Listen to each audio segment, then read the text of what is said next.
कारखाना अधिनियम 1948।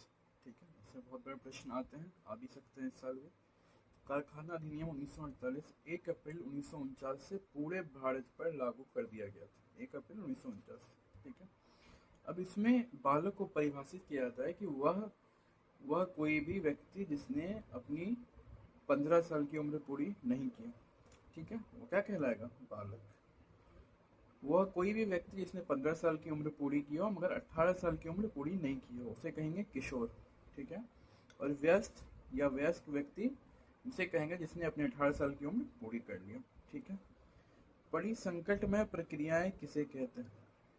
ठीक है, तो ऐसी प्रक्रियाएं, ऐसी औद्योगिक प्रक्रियाएं, ठीक है, जिसमें जो है संबंधित व्यक्तियों के स्वास्थ्य को नुकसान पहुंचने की आशंका हो।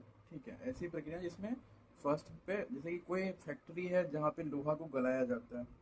ठीक है, लोहा को गलाया जाता है, तो वहां पे कोई व्यक्ति अगर काम कर रहा है तो उसके हाथ के जलने, शरीर के क्षतिग्रस्त होने की संभावनाएं हैं, तो उसे क्या बोलेंगे? बड़ी संकटमय प्रक्रियाएं। ठीक है, पर्यावरण प्रदूषित होता हो तो उसे भी बड़ी संकटमय प्रक्रियाएं कहते हैं। ठीक है, तो इस कारखाना अधिनियम में ना 3 अनुसूचियां दी हुई है लास्ट में, तुमको हम दिखाते हैं। देखो, लास्ट की 3 अनुसूचियां दी हुई, 3 शेड्यूल्स हैं।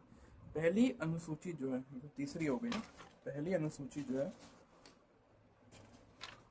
हाँ, पहली अनुसूची है ऐसे उद्योगों की सूची है जिसमें परिसंकटमय प्रक्रियाएं जो है अंतर्निहित है, यानी जिसमें परिसंकटमय प्रक्रियाएं होती हैं। ठीक है, लौह धातु कर्म उद्योग, ऐसे बहुत सारे उद्योग है। तुम्हें याद रखना है कि पहली अनुसूची में क्या है? परिसंकटमय प्रक्रियाएं, ऐसे उद्योग जिसमें परिसंकटमय प्रक्रियाएं हैं।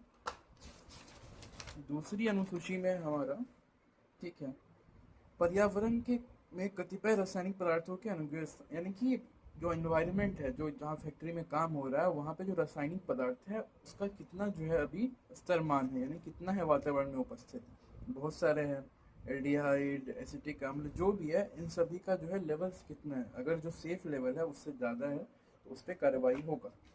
ठीक है, दूसरे में क्या है? रासायनिक पदार्थों का स्तरमान है। पहले में ऐसे उद्योग जिसमें परिसंकट में प्रक्रियाएं थी। और तीसरी अनुसूची में है अधिसूचनीय रोगों की सूची। ठीक है, यानी कि किसी फैक्ट्री में काम करने के दौरान जिस प्रकार के रोग हो सकते हैं उनकी सूची दी गई। ठीक है, आगे बढ़ता है, ये हमने सीख लिया।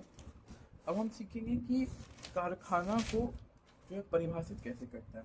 तो कोई भी कारखाना, कोई भी, मतलब कारखाना को परिभाषित करते हैं कोई भी ऐसी जगह, ऐसा परिसर जहाँ विनिर्माण की प्रक्रिया हो रही हो, यानी जहाँ कुछ बन रहा हो, उसमें 10 या अधिक लोग काम करते हो, 10 या अधिक कर्मकार विनिर्माण की प्रक्रिया में शक्ति की सहायता से, यानी अगर बिजली का, शक्ति कहने का मतलब यहाँ से बिजली से, अगर बिजली का उपयोग कर रहे हैं तो 10 या उससे अधिक कर्मकार हैं वहाँ पे, तो उसे फैक्ट्री माना जाएगा, कोई भी ऐसी जगह। ठीक है, यदि बिजली का उपयोग नहीं कर रहे हैं, जैसे पैकेजिंग हो रहा है सामान का, हाथों से किया जा रहा है, तो उस केस में 20 या अधिक लोग, 20 या अधिक कर्मकार शक्ति की सहायता के बिना अगर काम कर रहे हैं तो उस जगह को फैक्ट्री कहेंगे। अगर 10 या अधिक लोग शक्ति की सहायता के साथ काम कर रहे हैं तो उसे हम फैक्ट्री कहेंगे।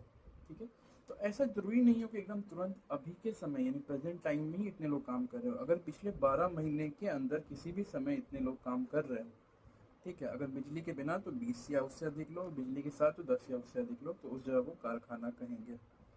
कारखाना में क्या नहीं आता है? होटल रेस्टोरेंट वगैरह नहीं आता है, रेलवे का शेड नहीं आता है, किसी भी तरह का खान, यानी माइंस, हाँ मैं आ रहे खाने, बढ़िया, आप 5 मिनट में आ रहे, वो नहीं आएगा।